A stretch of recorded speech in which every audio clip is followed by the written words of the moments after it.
पाकिस्तान वापस आने की जो सबसे बड़ी वजह ये थी कि एक होता है इंसान जो है ना, जब अपने से बड़ों से मिलता है तो देखता है कि उनकी ज़िंदगी में कुछ ना कुछ रह जाता है। जी जी जी। तो वहाँ पे जितने भी लोग मुझे मिले जो मुझसे सीनियर थे, जो अपने 60s-70s में थे, तो उनकी ये हसरत रह गई कि मैंने अपने माँ बाप की इतनी खिदमत नहीं की, मैंने किसी के लिए ये नहीं किया, मैं काश वो कर लेता। तो वो बहुत सारे काश। बिस्मिल्लाहिर्रहमानिर्रहीम। मैं हूँ आपका दोस्त, आपका होस्ट मंशा ताहिर, दी टैलेंट इंटरनेशनल में खुशामदीद। दोस्तों, जैसा कि आपको मालूम है कि हम आपको मुख्तलिफ टैलेंटेड पर्सनैलिटी से मिलाते रहते हैं। आज की जो पर्सनैलिटी है किसी तारफ़ की मोहताज नहीं है। ये ट्रेनर हैं, इसके साथ बिज़नेस कंसल्टेंसी करते हैं, कॉरपोरेट ट्रेनिंग देते हैं, और इसके साथ साथ जो है ये फिज़िकल ट्रेनर। एजुकेशन इन्होंने सऊदी अरब से एजुकेशन ली। सऊदी अरब से ये ऑस्ट्रेलिया पहुँचे, वहाँ पर जाकर इन्होंने अपनी एजुकेशन मुकम्मल की। हम इनसे पूछेंगे कि इन्होंने सऊदी अरब से और ऑस्ट्रेलिया तक का सफ़र जो है कैसे किया, सऊदी अरब में इन्होंने कहाँ तक अपनी एजुकेशन ली और वहाँ से फिर ये ऑस्ट्रेलिया की तरफ क्यों गए और ऑस्ट्रेलिया में जाकर किस सब्जेक्ट का इन्होंने इंतखाब किया। लोग जो है ऑस्ट्रेलिया में रहते हैं और ये ऑस्ट्रेलिया को छोड़कर पाकिस्तान आ गए, ये भी हम उनसे पूछेंगे कि ये पाकिस्तान क्यों वापस आए, इनकी ज़िंदगी के अंदर वो कौन सी चीज़ें थी जिन्होंने इनको मोटिवेट किया कि पाकिस्तान मुझे आना चाहिए। ये सारी बातें हम उनसे करेंगे। मेरे साथ आज की पर्सनैलिटी मौजूद हैं तंजील रज़ा साहब। तंजील साहब, सबसे पहले मैं आपका शुक्रिया अदा करता हूं कि आपने हमें टाइम दिया और आप हमारे चैनल पर आए। जी जी। तो सबसे पहले आप हमारे नाज़रीन को अपने बारे में बताएं कि आपने कहां से एजुकेशन ली, सऊदी अरब में कितना अरसा गुजारा, उसके बाद ऑस्ट्रेलिया चले गए, ऑस्ट्रेलिया में किस सब्जेक्ट में पढ़ते रहे, उसके बाद वहां से एजुकेशन करके आपने कौन कौन सी जॉब की, और फिर वापस पाकिस्तान क्यों आए और वहां पर कौन कौन सी आपने जॉब्स की। प्लीज़ आप हमें बताइए। सर बहुत शुक्रिया, आपने इतना अच्छे तारुफ़ का। ऑब्वियसली क्या कहते हैं, इंसान सीखता रहता है चीज़ें और कोशिश करता है कि और हर दिन हर वक्त कुछ ना कुछ सीख रहा हो। अगर अपनी जर्नी के बारे में बताऊं तो क्या कहते हैं, सऊदी अरब में ओ लेवल स्टार्ट किया था और ओ लेवल पढ़ना स्टार्ट किया, ओ लेवल कंप्लीट किया। उसके बाद फिर इत्तेफाक ऐसा हुआ कि पाकिस्तान आ गया। तो क्योंकि मेरी कोई इतनी करियर काउंसलिंग थी नहीं ना हमारे, यानी आप सऊदी अरब से पाकिस्तान वापस आ गए थे, डायरेक्ट सऊदी अरब से ऑस्ट्रेलिया नहीं गए? नहीं, मैं ऑस्ट्रेलिया से मैं वापस आ गया था पाकिस्तान। फिर थोड़ा कंफ्यूज रहा कि क्या करना चाहिए ज़िंदगी में, समझ नहीं आ रहा था क्या पढ़ाई की तरफ जाऊँ, बिज़नेस की तरफ जाऊँ। एक थोड़ी लॉस्ट जिसे फीलिंग होती है, कोई करियर काउंसलिंग नहीं थी, आगे विजन क्लियर नहीं होता ज़िंदगी में करना क्या है। फिर इत्तेफाक ऐसा ये हुआ कि मैंने फ़ैसला किया अपने दोस्तों से पूछ के, अपने वालिदैन के प्रेशर भी था कि कुछ करो ज़िंदगी में, क्या करना है। वो लेवल में भी बहुत ख़राब ग्रेड्स आए थे। तो फिर मैंने फ़ैसला किया कि मैं चार्टर्ड अकाउंटेंसी जो ACCA आया था वो करना है। तो ACCA करने लग गया और उसमें फिर बड़े संजीदा हो गए। ACCA आपने पाकिस्तान से किया या ऑस्ट्रेलिया से किया? नहीं, मैंने पाकिस्तान से किया। पाकिस्तान से किया। सही तो है। बस ये था कि बड़े संजीदगी से, बड़े कंसंट्रेशन के साथ, और उस वक्त बेसिकली अपने आप को मैं सेल्फ डिस्कवर भी कर रहा था कि मैं ACCA कर भी सकता हूँ या नहीं कर सकता। तो मैंने एक ACCA आपने किस यूनिवर्सिटी से किया? आपने camps college of management Karachi से किया। तो वो उस वक्त ACCA का सबसे अच्छा कॉलेज था। और वहाँ से जब बस इत्तेफाक ही हुआ कि मेरे कोर्सेस ईज़िली क्लियर हो गए और मुझे ये समझ आया कि बिज़नेस में और अकाउंटेंसी और फाइनेंस में मेरी नॉलेज बहुत अच्छी तो नहीं, पर इतनी है कि मैं पेपर्स क्लियर कर लूँगा। और उस वक्त सेल्फ़ डिस्कवरी भी चल रही थी, समझ रहा था कि मुझे क्या चीज़ें पसंद हैं, क्या मैं कर सकता हूँ, क्या नहीं कर सकता। और उस वक्त अपने दोस्त भी मेरे ऐसे मुझे मिले जो कि बहुत ज़्यादा फोकस्ड अपनी ज़िंदगी में कुछ ना कुछ करने के। तो गैदरिंग मुझे ऑब्वियसली एक बहुत अच्छी मिली, तो मैंने ACCA करना शुरू किया और फिर मैं बहुत अच्छे मार्क्स से और बहुत अच्छी टेन्योर में मैंने कंप्लीट भी कर लिया। तो ऑस्ट्रेलिया कब गया फिर आप? उसके बाद में मैंने साथ साथ मेरी थीसिस, बैचलर्स की थीसिस लिख रहा था, और जैसे ही मैंने थीसिस अपनी कंप्लीट की, फिर मैंने डिसाइड किया कि मुझे जो है अपनी हायर एजुकेशन के लिए कंट्री सेलेक्ट करना शुरू किया, क्योंकि मेरे एक तरीके के दोस्त ऐसे मिल गए थे और जो इन्वायरमेंट ऐसा क्रिएट हो गया था जिससे मुझे शौक़ हो गया कि मुझे पढ़ना है, आगे कुछ करना है और कुछ बनाना है, कुछ सिस्टम्स बनाने हैं, कुछ बेहतर करना है। तो फिर मैंने मास्टर्स के लिए ऑस्ट्रेलिया अप्लाई किया। ऑस्ट्रेलिया ही क्यों? ऑस्ट्रेलिया की दो बड़ी वजूहत थी। एक तो ये थी कि इंटरनेशनली बहुत ही अच्छी डेस्टिनेशन है इंटरनेशनल स्टूडेंट्स के लिए, इन टर्म्स ऑफ उधर की यूनिवर्सिटीज़ बहुत अच्छी, कैलिबर ऑफ एजुकेशन बहुत अच्छा है, और सबसे पहले ऑस्ट्रेलिया नंबर 1 पे था, फिर अब कनाडा आ गया इंटरनेशनल स्टूडेंट्स के लिए।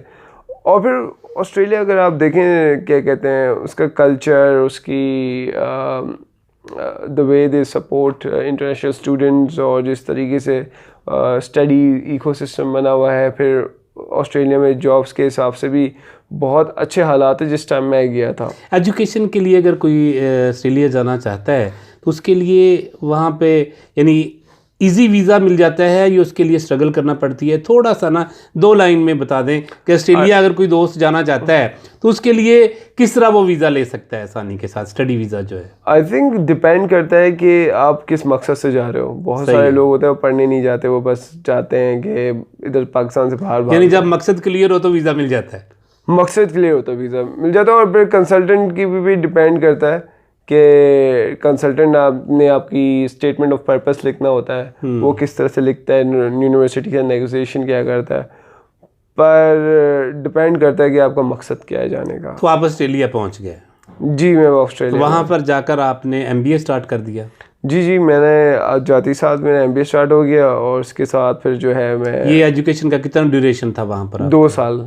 2 साल। जी। इसके साथ साथ क्योंकि आप जो फिटनेस कंसल्टेंसी से आपने जी अपने वहाँ पर जो है अर्निंग भी शुरू की? अर्निंग मैंने बाद में शुरू की जब मेरी डिग्री कंप्लीट हो गई। अच्छा। उससे पहले, क्योंकि आप जब स्टूडेंट लाइफ में होते हैं ना, आपके पास 2 ही चीज़ होती है, या तो आप अपनी पढ़ाई कर रहे होते हो और आप अपने एक्सपेंसेस निकाल रहे होते हो। एक्सपेंसेस के लिए आपको और जॉब्स करनी पड़ती है, क्योंकि आपका वीज़ा वर्किंग राइट्स से 20 घंटे देते हैं स्टूडेंट्स को। तो मेरे 2 साल ना किसी से मिलना जुलना, कुछ नहीं, बस पढ़ाई और काम, पढ़ाई और काम, पढ़ाई और काम, और मैं कुछ भी नहीं करता था, पढ़ाई और काम करता था, क्योंकि गोल थे। आप अपने माइंडसेट से जाते हो, जी, मुझे ये अचीव करना है, मुझे ये अचीव करना है। तो बड़ा बस सीखने का शौक़ था। मेरे जितने प्रोफेसर्स थे उन्होंने बड़ा मुझे जो है ना सपोर्ट किया सीखने के शौक़ में। तंजील, आपने MBA वहाँ पे कर लिया अल्हम्दुलिल्लाह माशाल्लाह, और उसके बाद आपने फिर वहाँ पर जॉब स्टार्ट की या क्या, किस कैरियर को आपने चुना? असल में देखिए, मेरे साथ 76 बच्चे थे, स्टूडेंट्स थे। अब वो सारे जो हैं, क्या कहते हैं, उनका पर्पस डिफरेंट था।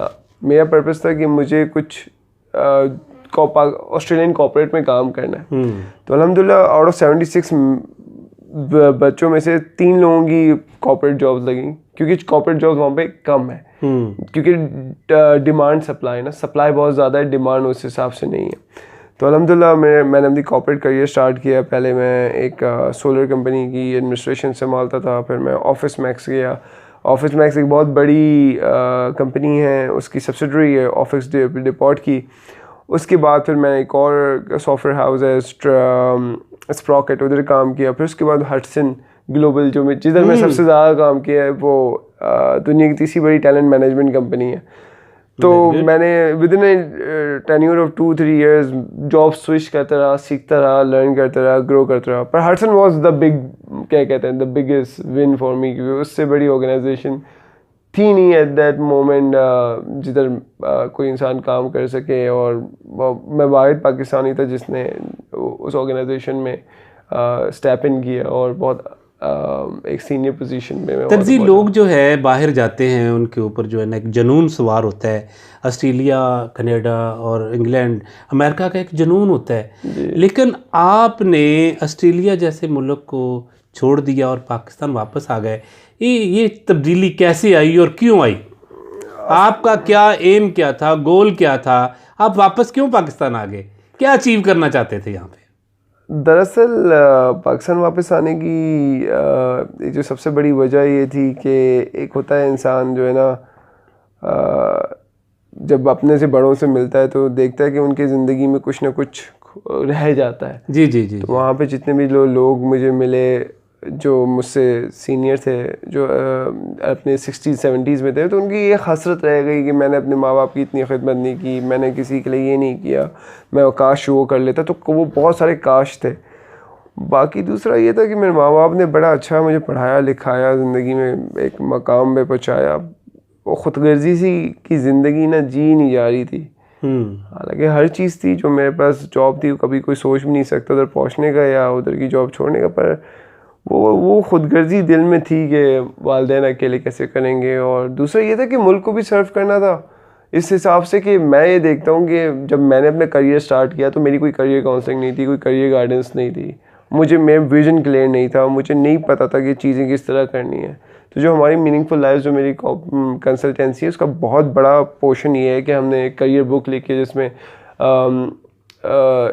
95 करियर्स हैं। उस करियर्स तक पहुंचने के पाथवेज क्या है, कौन सा यूनिवर्सिटी नेशनली, लोकली और इंटरनेशनली करती है, कौन कौन सी स्कॉलरशिप डेटाबेस बनाया है। तो इस फील्ड में मैंने बहुत सारा काम किया, क्योंकि मेरा एक अपना दर्द था, कोई मुझे गाइड करने वाला नहीं था। कोई पाकिस्तान में भी इधर एक अजीब बाजार बना हुआ है एजुकेशन मार्केट को। कोई एक मेन रीज़न जो आपको पाकिस्तान खींच के लाई? मेरे वालिदैन की मोहब्बत, वालिदैन का प्यार, वालिदैन का खलूस और मेरी वाइफ का सपोर्ट। ये वाकई रियली हम अप्रिशिएट करते हैं आपको, क्योंकि ये रिश्ते नहीं मिलते, बाकी सब कुछ मिल जाता है। बिल्कुल। तंजील, आप मोटिवेशनल स्पीकर भी हैं जी, आप कॉर्पोरेट ट्रेनर भी हैं जी, बिजनेस कंसल्टेंट भी हैं, फिटनेस कंसल्टेंट भी हैं। ये सारी चीज़ें कैसे लेकर साथ साथ चल रहे हैं? मेरे ख्याल से क्या कहते हैं, टाइम मैनेजमेंट मैं कहूँगा कि एक ऐसी चीज़ है जिसको मैं बड़ा एक्सरसाइज करने की कोशिश करता हूँ। ऑल्दो पाकिस्तान में बहुत कम लोग हैं जो टाइम को एसेट समझते हैं। लोग फिर बस आप किसी तरह, मैं कोशिश करता हूँ कि अपने टाइम को इस तरह से मैनेज करूँ और डेलीगेट करता हूँ बहुत सारा काम, कि मेरी टीम है, बड़ी अच्छी टीम मिल गई है, मैं ये भी खुशनसीबी समझता हूँ कि मेरे साथी बहुत अच्छे मिले हैं, तो उनको डेलीगेट करता हूँ, उनको एम्पावर करता हूँ कि वो लोग डिसीजन लें। वो लोग ऐसा ना हो कि हर चीज़ में मैं घुस जाऊँ, मैं बस स्ट्रेटजिक लेवल पे, ऊपर के लेवल्स पे मैनेज कर रहा होता हूँ, बाकी मैं डेलीगेट करता हूँ।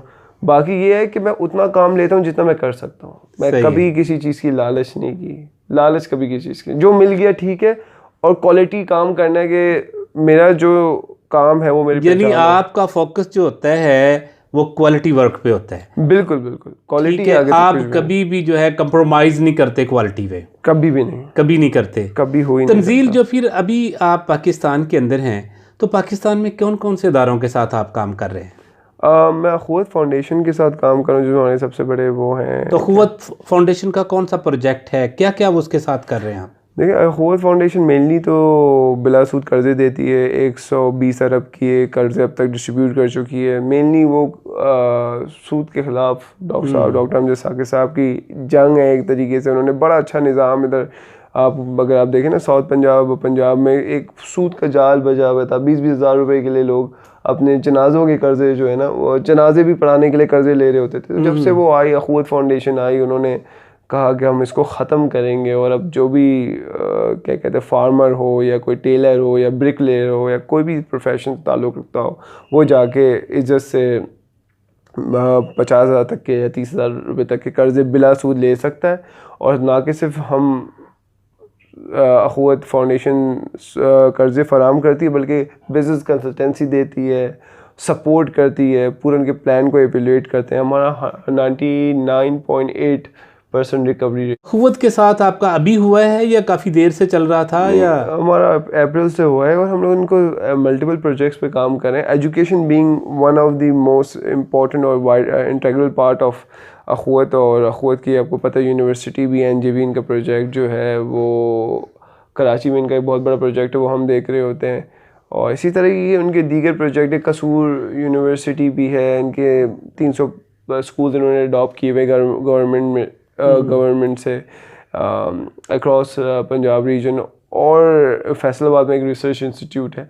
तो हम कोशिश कर रहे होते हैं कि हम उसमें किस तरह बेहतरी ला सकते हैं, उसमें किस तरह नए सिस्टम्स ला सकते हैं। अभी ई लर्निंग प्रोजेक्ट में भी काम कर रहे हैं, जो इलेक्ट्रॉनिक लर्निंग जब से कोविड के बाद आई है ना, तो वो भी हमारा एक बड़ा इम्पोर्टेंट प्रोजेक्ट है। हम कोशिश कर रहे हैं कि 1 लाख बच्चा पाकिस्तान में। तंजील, आप जो हैं मोटिवेशनल स्पीकर भी हैं, ट्रेनर हैं। जी। यहाँ पर जो ट्रेनर बन जाता है या मोटिवेशनल स्पीकर होता है, वो लाखों करोड़ों कमा रहा है, और उनकी जो एक सेशन की फ़ीस होती है वो लाखों में होती है। तो आप जो है जो ट्रेनिंग देते हैं वो फ्री ऑफ कास्ट देते हैं। ये क्यों आपके दिल के अंदर है कि मुझे जो ट्रेनिंग देनी है अपने स्टूडेंट्स को या अपनी कौम के बच्चों को या अपने लोगों को, तो वो फ्री ऑफ कास्ट देनी चाहिए? तो ये आपने क्यों फ्री रखी हुई है? दरअसल मैं समझता हूँ कि कोई ये एक्स्ट्रा, मतलब इसमें मेरा एफर्ट नहीं लग रहा, या मैं इसमें कोई रिसर्च नहीं कर रहा। जो मुझे पता है वो मैं लोगों को बता रहा हूँ, और मैं समझता हूँ कि ज़रूरी भी ये है कि ये जो नॉलेज जो मुझे पता है, और जिस तरह से मुझे गाइडेंस नहीं मिली, और मैं चाह रहा हूँ कि लोगों को गाइडेंस मिले, वो इनका हक है।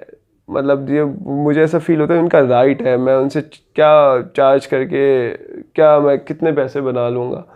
और जो दूसरे अल्हम्दुलिल्लाह मेरे सोर्स ऑफ रेवेन्यूज़ हैं, जो मुझे कॉर्पोरेट से पैसे मिल जाते हैं, तो वो सफिशिएंट होता है। लेकिन जो यूनिवर्सिटी स्टूडेंट्स हैं, वो जब भी हमारे पास सेशंस के लिए आते हैं, या हम लोग यूनिवर्सिटी जाते हैं, हम कभी उनसे चार्ज नहीं करते, क्योंकि हम समझते हैं कि हर बच्चे का राइट है क्वालिटी एजुकेशन, उसको करियर गाइडेंस का राइट है। ट्रेनिंग का जो मरकज़ी फोकस होता है वो किस चीज़ पर होता है? किस चीज़ की ट्रेनिंग जो है आप देते हैं?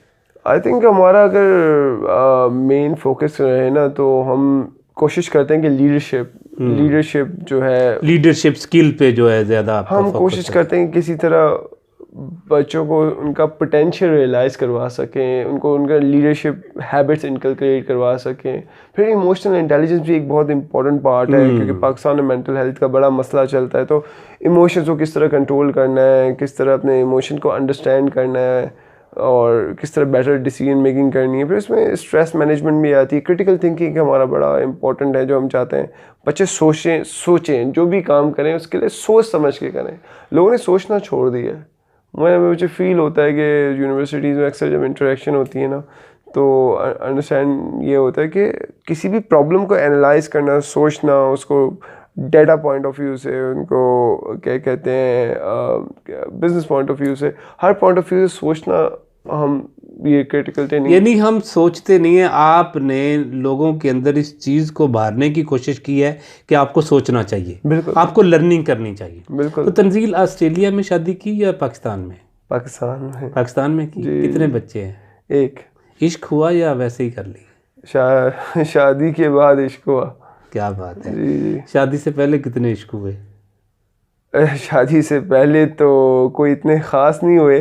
अच्छा। जी, पर शादी के बाद ही हुआ। अच्छा, जिससे हुआ यानी वो बीवी है। तो तंजील यार, आप क्योंकि नई नस्ल के नुमाइंदे हैं, माशाल्लाह ट्रेनर भी हैं, इसके कॉर्पोरेट ट्रेनर भी हैं, तो आप हमारी नई नस्ल को जो है क्या पैगाम देना चाहेंगे? नई नस्ल को ये पैगाम देना चाहूँगा कि ज़िंदगी में अगर आगे बढ़ना है तो मेक श्योर करना है कि आपकी जो आपकी कंपनी है वो बहुत मैटर करती है, आपके दोस्त बहुत मैटर करते हैं, आप जिससे उठते बैठते वो बड़ा मैटर करता है। और ज़िंदगी में आगे बढ़ने का एक और बहुत अच्छा तरीका वो ये है कि आपने कोई भी काम शुरू करना है ना, वो चाहे वो माशरा हो, सोसाइटी हो, सिस्टम हो या कंपनी हो, उसमें बेहतरी लाने की नीयत से करना है। आप किस तरह बेहतरी ला सकते हो, आपकी कौन सी ऐसी स्किल सेट है जो चीज़ों को इम्प्रूव कर सकती है, आप क्या नया कर सकते हो। रिस्क लें, कोशिश करें। अभी आपके पास टाइम है 20 से 35 साल 40 साल तक की उम्र, जिधर आप ट्राई करें चीज़ें, रिस्क लें, ये ना सोचें लोग क्या कहेंगे। आप बिजनेसेस ट्राई करें, नई टेक्नोलॉजी आ रही है इसको लेवरेज करें, इंटरनेट को मैक्सिमम यूज़ करें as a learning tool. YouTube देखें तो उसमें आप 10,000 स्किल सीख सकते हैं। एडेक्स है, कोर्सेरा है, ऑनलाइन कोर्सेज कर सकते हैं, बहुत सारी चीज़ें हैं, हम उसको यूटिलाइज़ नहीं करते। स्कॉलरशिप्स हैं, फेलोशिप्स प्रोग्राम है, क्या कुछ नहीं है। हम अभी भी वो जो है ना ट्रक की बत्ती के पीछे भाग रहे हैं कि फ़लानी MBA कर लेंगे, फ़लाना BBA कर लेंगे, डॉक्टर बन जाएंगे, इंजीनियर बन जाएंगे। दौर बदल रहा है, दुनिया बदल रही है, तो दुनिया के साथ अडॉप्ट करें चीज़ों को। जॉब और बिजनेस किसको तरजीह देते हैं? मैं बिज़नेस को बिजनेस को तरजीह। जॉब करनी चाहिए सीखने के लिए, उसके बाद जब आप वो काम सीख जाओ, स्किलफुल हो जाओ, उसके बाद आप बिजनेस करें। और अब तो पूरी दुनिया, जैसे ऑनलाइन ई कॉमर्स आ गया, अब स्मॉल स्केल एंटरप्रेन्योरशिप पूरी दुनिया में फैल रही है। तो अब तो वैसे ही बड़े बड़े जॉइंट्स जो हैं वो छोटे छोटे टुकड़ों में बढ़ रहा है, क्योंकि हर इंसान अपने कैपेसिटी में एक छोटा सा। तंजील, आपकी तरक्की का राज क्या है? तरक्की मैं कोशिश ही करता हूँ कि कुछ कर सकूँ, पर आई थिंक आपकी जो वैल्यूज़ है ना, अगर अपनी वैल्यूज़, अपनी एथिक्स, अपने मॉरल्स, उस पर स्टिक करो तो अल्लाह ताला कामयाबी दे देता है। फिर माँ बाप की दुआएं, फिर वालिदैन और उस्तादों की दुआएं, और बस यही समझूंगा। पर आपकी वैल्यूज़ आई थिंक आप स्टिक रहें और अच्छी नीयत के साथ करें, अच्छी इंटेंशन के साथ काम करें, ऑनेस्टी के साथ करें, दयानतदारी के साथ करें, तो मैं समझता हूँ। आपके फ्यूचर की प्लानिंग क्या है?